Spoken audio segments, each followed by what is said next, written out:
Bueno, vamos a repasar un poquitito lo que vimos en la última clase. Habíamos dicho, nosotros acá teníamos un circuito, una fuente alterna, donde, en el caso nuestro de la corriente de 220 voltios, teníamos un cambio en la circulación de los electrones en este circuito. Pensemos acá tenemos, supongamos, un enchufe, un aparato. Yo acá lo simbolicé con una resistencia, puede ser un montón, una lámpara, algo, y teníamos un cambio en la circulación de los electrones 25 veces por segundo, ¿sí? 25 veces en un sentido, 25 en el otro, cada segundo, lo cual hacía un ciclo total de 50 Hz. Acuérdense, el hercio era la medida de frecuencia. En el caso de la corriente continua, siempre teníamos un solo sentido de circulación de los electrones, del positivo al negativo, ¿sí? Y en el caso de la corriente alterna, estábamos hablando de que teníamos un elemento que era, en el caso nuestro que teníamos el sistema monofásico, un terminal que era el neutro y la otra terminal que era la fase, que en el caso nuestro que era monofásico, pasaba de más 220 voltios a menos 220 voltios, ¿sí? Ahora bien, vamos a ver algo que lo vamos a repetir muchas veces, que es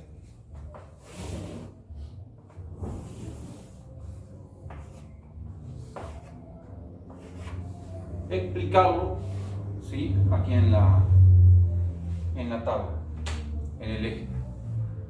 ¿Cómo se representa? Yo acá tengo esta extensión que es el tiempo y los valores de voltaje, ¿sí?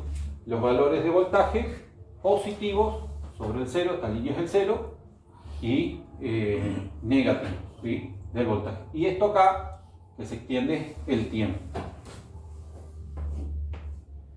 Ahora bien, ¿cómo nosotros, en ese circuito que nosotros teníamos, de una pila,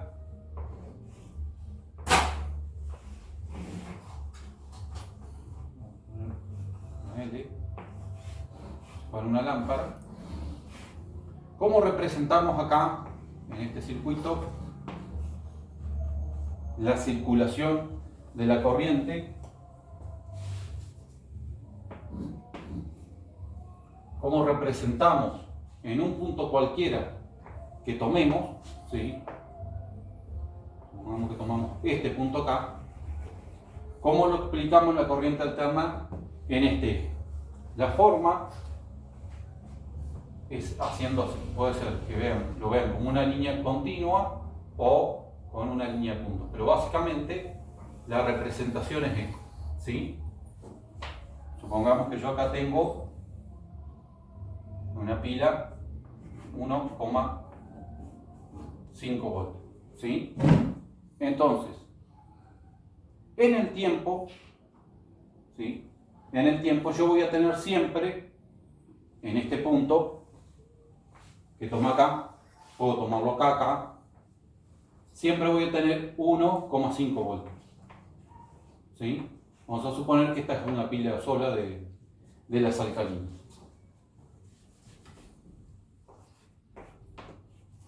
Si yo mido los dos terminales, yo mido con respecto al cero a este punto, voy a tener 1,5 voltios. ¿Qué es lo que voy a representar acá? Durante la línea del tiempo. Esta línea, en principio, está así de forma perfectamente paralela al cero. Con el paso del tiempo va a ir decayendo. Obviamente, a medida que va cayendo el voltaje de la pila, esto va a ir cayendo. Yo acá puedo, en vez de una pila, tener una batería, que básicamente son varios elementos unidos para llegar a 12 volts, 24 volts. O puedo tener, por ejemplo, como tenemos acá en la sala de radio, las fuentes estabilizadas que constantemente a nosotros nos dan un voltaje. En el caso acá están trabajando a 13,8 volts, ¿sí?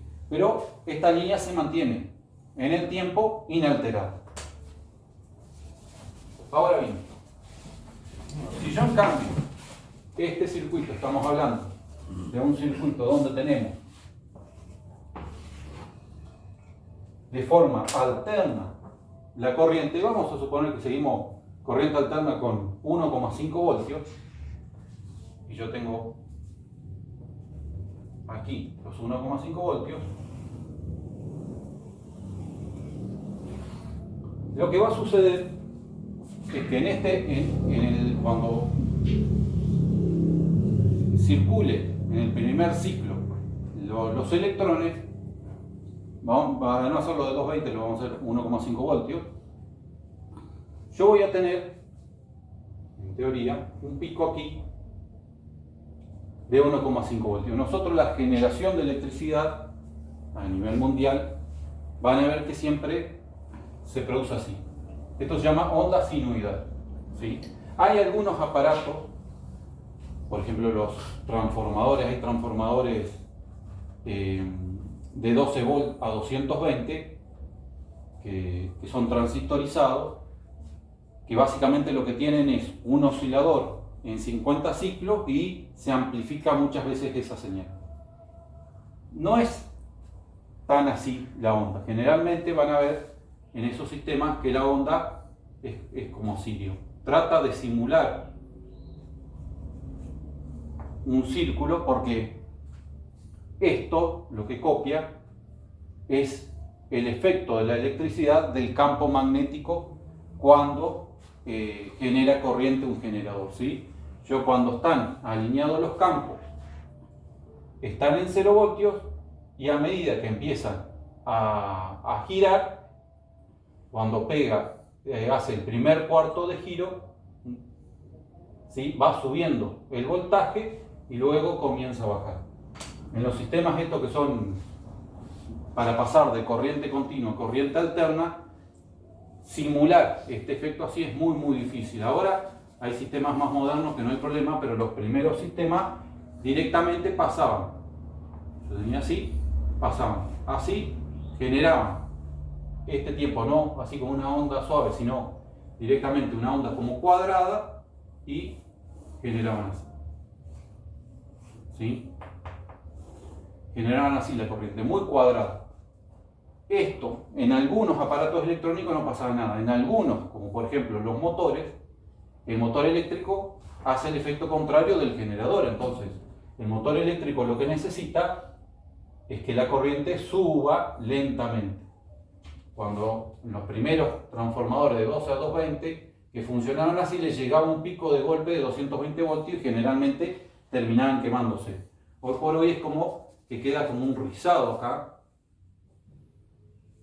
Hacen como un rizado, entonces simula la onda sinusoidal, ¿sí? En los transformadores modernos no hay tanto problema de 12 continua a 220 alterna porque han tratado de simular lo mejor posible, pero en los primeros se producía esa onda muy cuadrada, no era tan sinusoidal, ¿sí? Esta es la forma, ustedes lo van a ver, lo vamos a ver mucho, porque es lo mismo que sucede cuando nosotros transmitimos con el equipo de radio a frecuencias muchísimo más altas. Lo que sucede con el equipo de radio es que también producimos este pico de voltaje, normalmente también viene acompañado con amperaje, que después vamos a ver cómo se produce la interacción entre el cable y las antenas y los tipos de antenas, va bajando hasta llegar a 0 y luego, recuerden que la fase, yo les había dicho que ya teníamos la fase, y acá el neutro. La fase en este momento estaba pasando corriente en un sentido, y luego esta fase se transformaba en menos 220. ¿Se acuerdan? Yo acá en 5 volts sería menos 1,5 voltios. ¿Sí? Entonces, cuando se transforme en menos 1,5 voltios, primero va a estar en 0, va a estar en equilibrio, y luego va a caer hasta los menos 1,5 voltios aquí abajo, ¿sí? Cuando se produzca este efecto de llegar al pico, llegar a 0, luego tener el pico negativo y volver a 0, acá tenemos un hercio, ¿sí? Representado, todo un ciclo representado. Si esto se repite 50 veces por segundo, supongamos 220 voltios, a no tener 1,5 sino 220, es lo que sucede con nuestra corriente eléctrica de las casas, ¿sí? Todo, una etapa en un sentido de la corriente y todo en el otro sentido, ¿sí? Acá yo les dije, un detalle no menor, le dije que llega el pico de corriente. Podemos estar hablando de 220 volts de pico o 1,5, cualquier valor, pero típicamente la corriente eléctrica nuestra se mide en lo que se llama RSM, ¿sí? Que también por ahí la pueden llegar a conocer como valor real. Esto ustedes lo van a ver, no es crítico, pero está en el manual, que es el valor, ¿sí? El RSM, no, perdón, me sonaba aquí, RMS. ¿Ese sería la eficacia? Exactamente. Este valor, que es aproximadamente por aquí, 0,70, cuando hablamos de 220 volts en la red eléctrica, los 220 volts están acá. Y acá el pico que tenemos es de 311, 311 volts, ¿sí? O sea, nuestra red eléctrica, los 220 voltios los tenemos acá aproximadamente en esta etapa y el pico llega a 311, ¿sí? Esto es para compensar un poco, digamos, lo que se busca acá, en esto, es dar el valor que equivale a la misma cantidad de corriente y voltaje que si nosotros estuviéramos hablando de corriente continua, ¿sí? O sea, si yo tengo un aparato que en 220 volts de corriente continua genera o consume determinada cantidad de amperaje, en 220 voltios, ¿sí? Estaría acá. En corriente alterna, debido al hecho que durante una parte de la etapa, tenemos un bajo voltaje, ¿sí? Se compensa llegando a un pico superior de 311 volts, ¿sí? Lo mismo pasa con el amperaje. El valor del RMS es 0,707, ¿sí? Yo a 220 al revés, a 311 lo multiplico por 0,07 y me da 220 voltios, ¿sí? O sea que nosotros el pico de voltaje que tenemos en la fase llega a 311 voltios, pero se utiliza comercialmente y a los fines del uso comparable con lo que sería el mismo voltaje, con el mismo consumo de amperios en corriente continua, este valor de 220 voltios, ¿sí? Que es el valor real o valor eficaz, también algunos le dicen, que es lo que nosotros aprovechamos en gran parte, es un valor medio, en gran parte del pico de la onda, ¿sí? Esto para compararlo, ¿sí? Con lo que sería la misma cantidad de voltaje en un circuito de corriente continua. Es un dato que tienen que saber, no creo que lo vayamos a preguntar en el examen, pero seguramente lo vamos a repasar igual más adelante.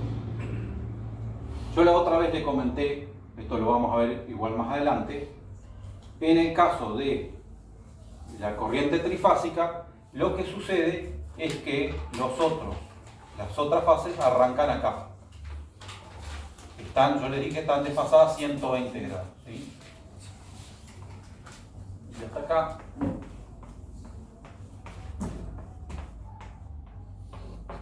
¿Sí? Esta sería otra de las fases, ¿sí?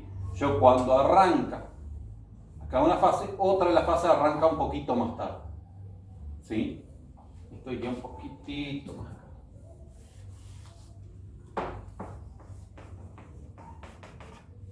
¿Sí? Y la tercera fase, a su vez, arrancaría por acá, cuando está tan seco.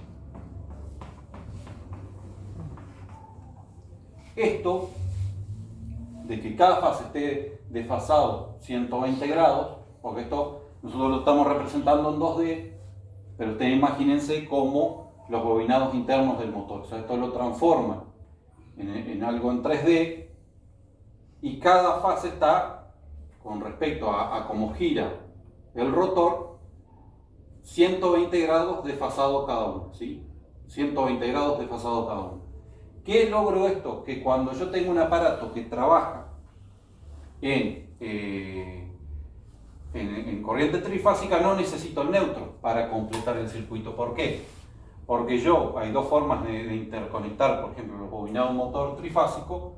Cuando yo acá lo voy a extender, y acá también. Cuando yo tengo este pico de corriente acá, si yo sumo, acá está mal dibujado, pero si yo sumo acá, ¿cuánto baja? Acá me quedé corto también.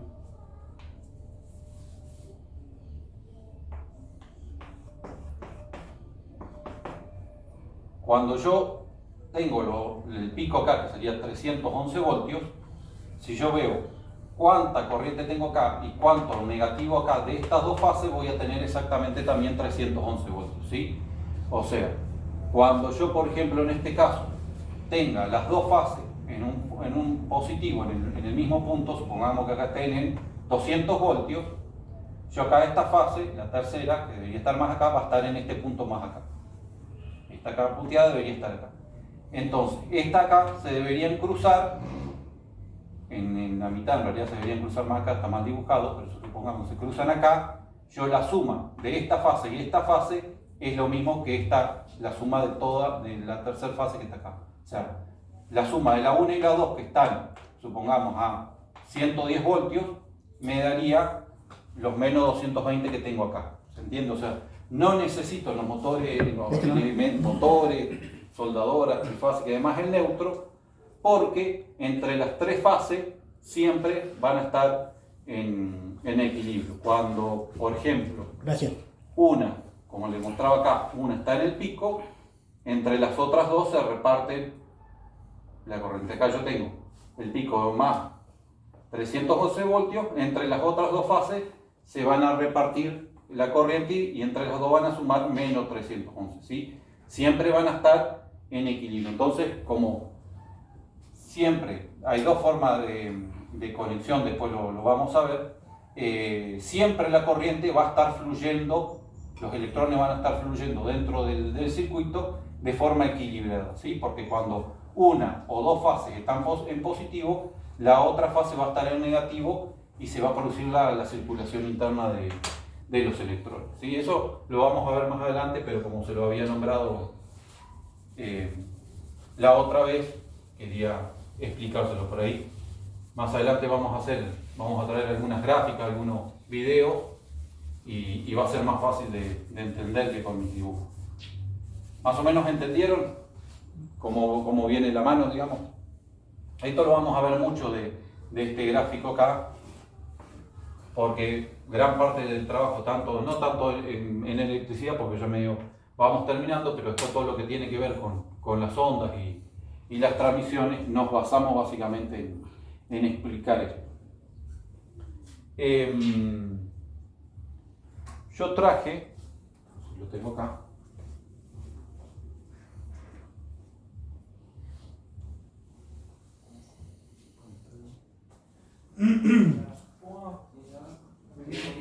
no pasa nada, pase. Tengo este aparatito acá, que se llama multímetro. Nosotros ahora lo siguiente que vamos a empezar a ver son los 3-4 elementos principales que tienen todos los aparatos electrónicos: la resistencia, el capacitor, la bobina, los circuitos integrados, los transistores. Y esto acá, yo les quería mostrar, por ahí alguno lo conoce, es un multímetro, ¿sí? Básicamente, en este caso, es un aparato que puede medir varios valores. Puedo medir valores de voltaje en alterna o en continua, puedo medir los amperios, o sea, lo que es consumo, puedo medir lo que es resistencia, que después lo vamos a ver un poquito más en profundidad. ¿Se acuerdan cuando yo les dije que había materiales que tenían las propiedades de ser mejores conductores que otros. Y también tengo para probar lo que son diodos, que básicamente el diodo, el LED es un tipo de diodo que salió de casualidad. Básicamente los diodos solo dejan pasar corriente en un sentido, o sea, cuando llegan los electrones en un sentido lo bloquean y cuando llegan en el otro sentido dejan pasarlo. El LED nació de casualidad cuando estaban experimentando con distintos elementos, donde se dieron cuenta que cuando dejaban pasar la corriente emitían luz. Después se lo empezó, muchos años después, porque eso es un invento hace más de 50 años, se le sacó provecho gracias a las bajas pérdidas que tiene, ¿sí? Arrancando con los elementos que tienen básicamente los aparatos electrónicos y demás, tienen que saber que un elemento fundamental, yo les hablaba de la resistencia y los materiales que pueden pasar mejor, de forma más fácil, para así que lo entiendan, más difícil, la corriente. Uno de los elementos principales eran las resistencias. O digamos, uno de los valores que nosotros medíamos en esos elementos era la resistencia. Hay elementos dentro de los circuitos electrónicos que se basan o que se llaman resistencias, ¿sí?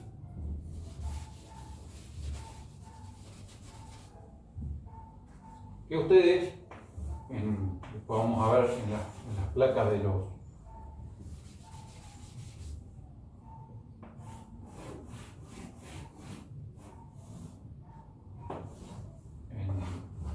en las placas de los elementos, de los circuitos, en los diagramas, lo van a ver así, como una R o con este simbolito así en zigzag. ¿Qué son las resistencias? Básicamente las resistencias, yo no traje ninguno, no sé si por ahí tenemos. Por si estaba la carga fantasma, parece. Ajá. Esto es una carga fantasma. Esto lo que hace, buscamos nosotros, es simular una antena. Lo podemos conectar. La otra vez hablamos que por ahí no lo hicimos muy detalladamente, lo que tenía que ver con impedancia y demás. ¿Se acuerdan cuando dijimos que para recibir podíamos recibir fácilmente con cualquier cable, pero para transmitir era más complejo? Los equipos, cuando transmiten, por una cuestión de equilibrio entre recepción y potencia, ven en la antena y el cable, lo ideal es que vean una resistencia de 50 ohms en cuanto a impedancia. Después vamos a explicar bien qué es eso. La impedancia es básicamente una resistencia que solo ocurre o solo aparece en corriente alterna. Y ustedes lo van a ver en los parlantes y más que hablan de impedancia. Básicamente es un impedimento que, repito, solo ocurre en alterna, que simula una resistencia, supongamos si dicen 8 ohms, es igual a una resistencia de 8 ohms. Recuerden cuando hablamos la primera segunda clase de la ecuación en cuanto a los watts y el voltaje, que yo para vencer la resistencia necesitaba más voltaje para que siga pasando la misma cantidad de amperios. Básicamente cuando a veces hay que hacer algún tipo de prueba con los equipos, se utiliza esto que básicamente son resistencias, ¿sí? Nosotros acá tenemos la malla conectada a una parte de la resistencia y lo que es el vivo, lo que diría el vivo del coaxil, está puesto a la otra punta. Y básicamente son un montón de resistencias. Podrían medirlo acá. Si yo acá lo mido, ¿cuál es la resistencia total que tenemos? A mí me debería medir que acá tenemos, entre el vivo,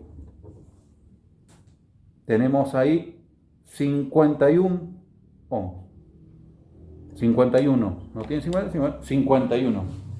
Esto, como el equipo, en cuanto a impedancia, después lo vamos a ver detalladamente, es una resistencia que aparece en alterna.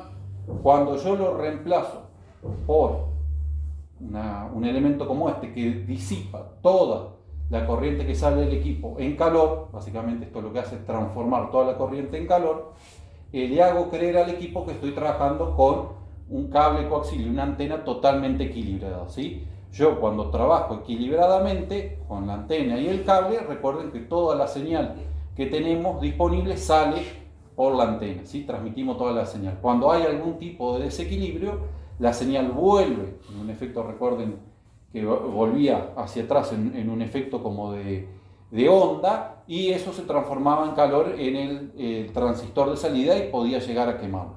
Básicamente lo que hacemos con esto es nos aseguramos que toda la energía del equipo, toda la señal, la absorban la resistencia y la transformen en calor. Entonces para el equipo está perfectamente funcionando un sistema antena. En este caso, estas son resistencias, como están todas soldadas, no la puedo, tendría que desoldar una y medirla. La otra vez habíamos calculado cuántos era. 6.800 ohms. 6.000 y pico de ohms, ¿sí? cada resistencia.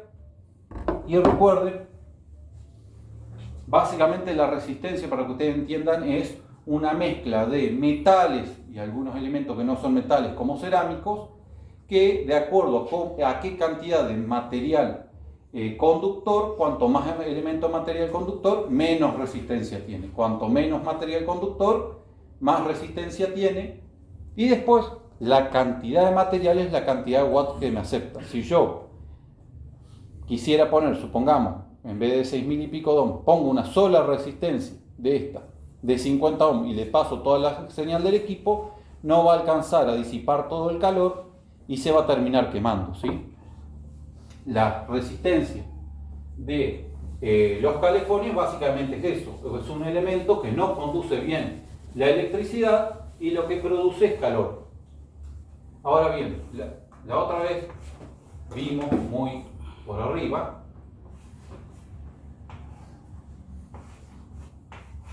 cómo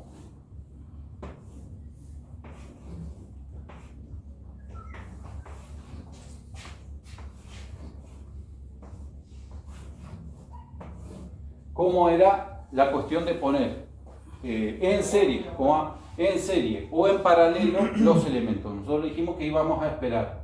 ¿Por qué? Hoy vemos las resistencias, después podemos ver otros elementos.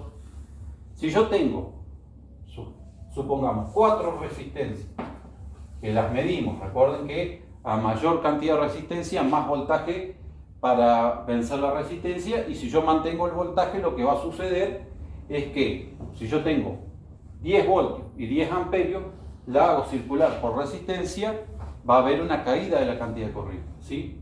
Ahora vamos a suponer que yo tengo estas resistencias, cada una mide fácil 10 ohms. Yo, si conecto una detrás de otra, todas en serie, yo voy a tener acá en total 40 ohms de resistencia, ¿sí? Ahora, ¿qué pasa si yo las conecto así, como sucede acá? Ustedes van a ver que están todos los bornes de un lado, ¿sí? Todos los bornes de un lado conectados a un punto, en este caso están de este lado a lo que sería la malla, y de este lado todos los otros bornes conectados al otro punto, que es el punto central. Digamos, yo acá conecté 2, yo acá habría que ver cuántas en total tenemos, ¿sí? ¿Qué va a pasar? Si estas tienen 10 ohms cada una, lo que va a suceder acá es que yo en total en este circuito voy a tener 5 ohms de resistencia, ¿sí? Si yo acá, no vamos a poner acá 4, vamos a poner solamente estas 2 y las conecto una detrás de otra, yo acá voy a tener 20 ohms de resistencia. ¿Se entienden? O sea que en serie se suma, en paralelo se Claro, divide, se reparte el trabajo. exactamente. Yo acá, cuantos más ponga una detrás de otra, Si se suman. se van sumando. Esto, imagínense, lo habíamos hablado de la electricidad como agua. Si yo tengo una canilla, que supongamos la giramos a la mitad, va a haber una caída de cantidad de agua, una caída de presión, y le pongo detrás otra canilla de vuelta a la mitad, voy a tener la mitad de agua todavía. O sea, voy a tener mayor Y resistencia. perder la fuerza. Exactamente. O sea, Cae la presión y cae Y el ahí agua. perder los amperes también. Exactamente. Yo la única forma de vencer acá, si yo quiero mantener la cantidad de amperios acá, con estas dos resistencias, la única forma es elevar el voltaje. Normalmente las resistencias y todos los elementos se lo usan a propósito para que caiga O sea que la resistencia se opone al paso de los electrones. Exactamente. Y el vencer el paso de la corriente lo ganamos con voltaje. Por eso yo le decía el tema de el tendido eléctrico. Cuando se va muy lejos, la única forma de yo vencer la larga distancia es elevar el voltaje.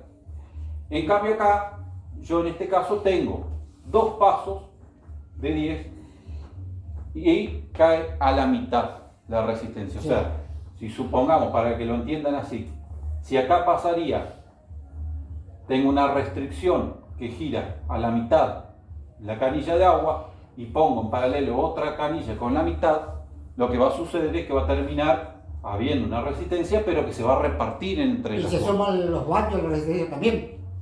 No. Sí, se suman, aparte se suman los vatios. Por eso acá, si yo tengo, Sí, supongamos, Sí. esta resistencia es de 1 watt, sí.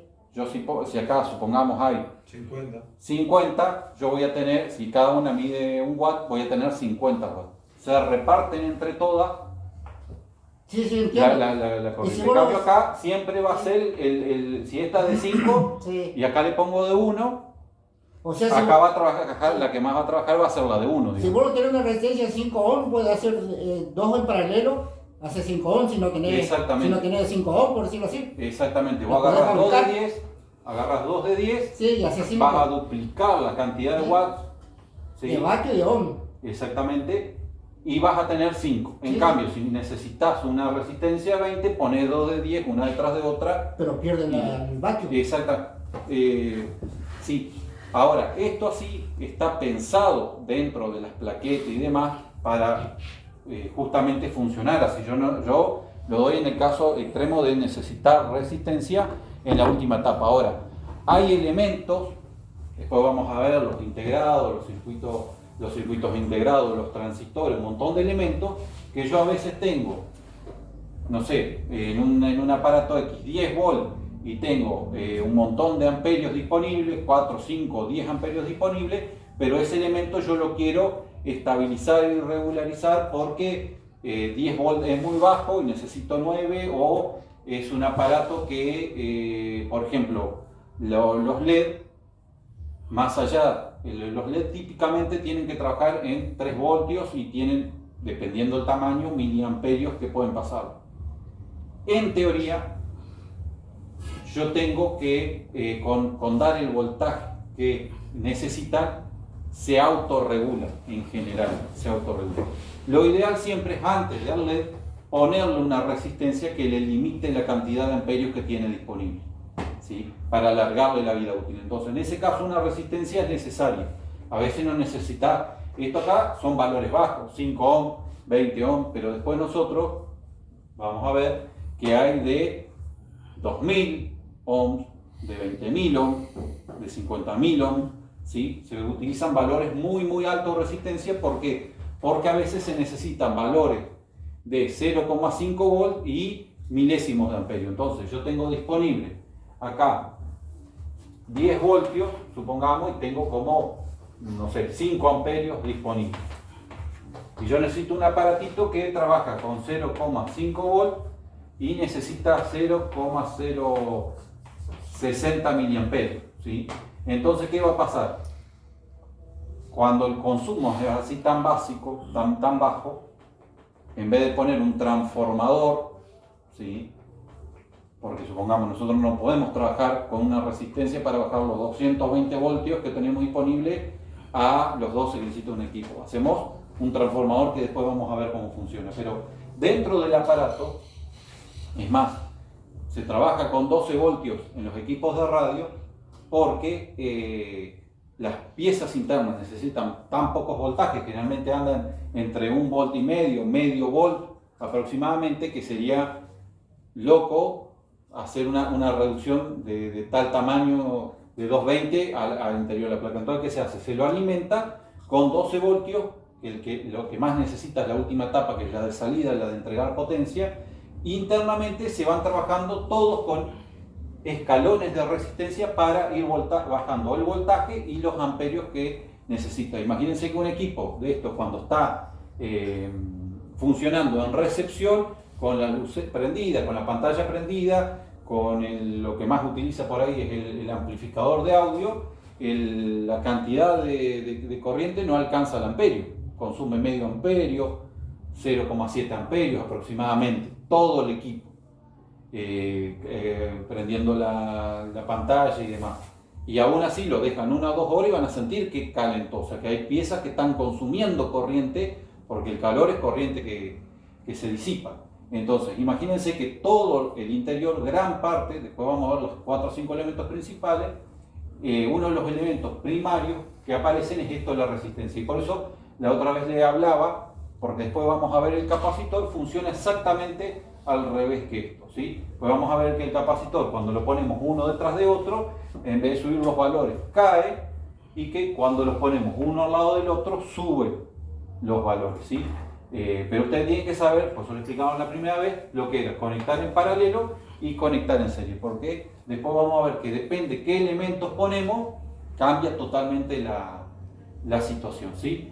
Y básicamente, lo que decía en cuanto a esto de la resistencia, tiene un código de color, acá tenemos azul, plateado, rojo y amarillo, dorado. El dorado tiene que ver con la tolerancia, significa que del valor que tienen los 3 colores, los colores tienen un código, del valor que tienen, supongamos que estamos hablando de, por eso es otra cuestión, tanto las resistencias como después vamos a ver los capacitores, no hay una eternidad de valores, hay 9, si no mal recuerdo son 7 o 9 valores, son 9 y después se le va agregando un 0 y después podemos hacer combinaciones, o sea tenemos 1,2 ohms, 3,2, 4,7, 5,6, 6,8, 8,8, creo 8,9 y 9,6.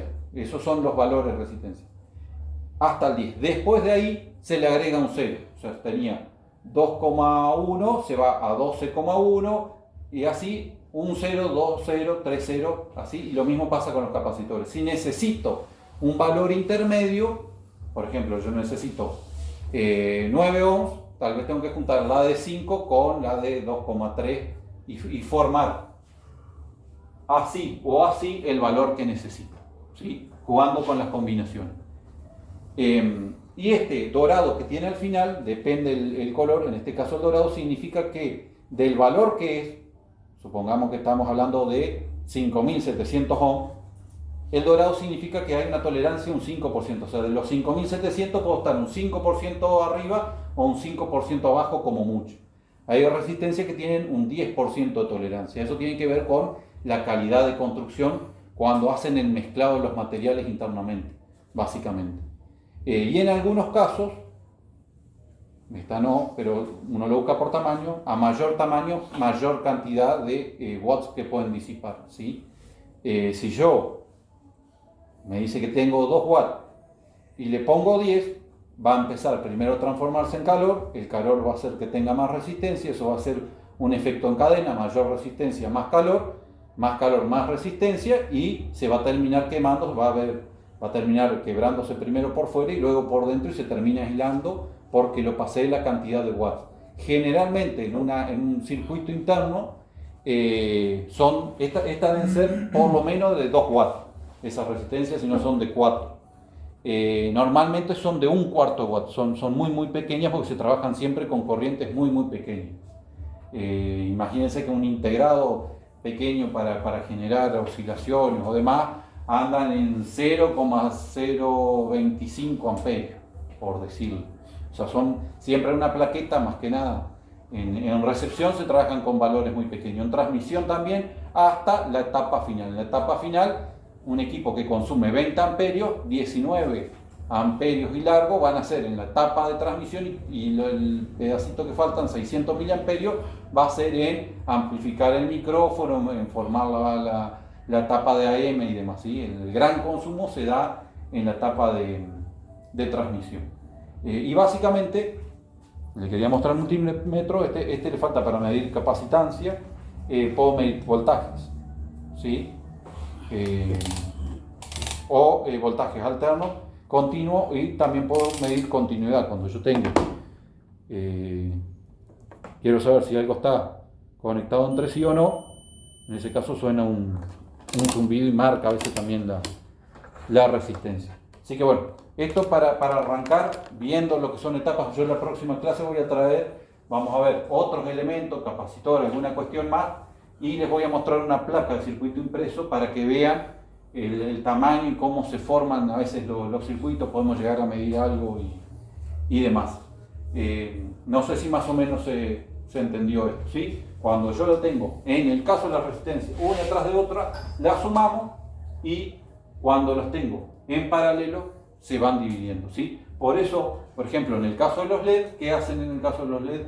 Los fabricantes ponen uno detrás del otro. Cuando se quema uno de los LED, deja de circular corriente y se quemó directamente el foco. Por mucho que hacen, lo desarman, reemplazan el LED o lo sueldan. Pero cuando lo sueldan, como cada LED tiene una cierta resistencia, produce una caída de 0,6 voltios, cuando yo lo saco y lo sueldo, tengo en todo el circuito menos resistencia.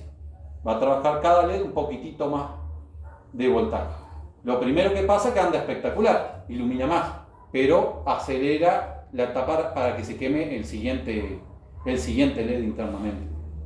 Eso lo hacen los chinos a propósito para que se quemen y fallen, porque en realidad los LED, si trabajan al voltaje que es y con una resistencia que le limite los amperios, no se queman nunca.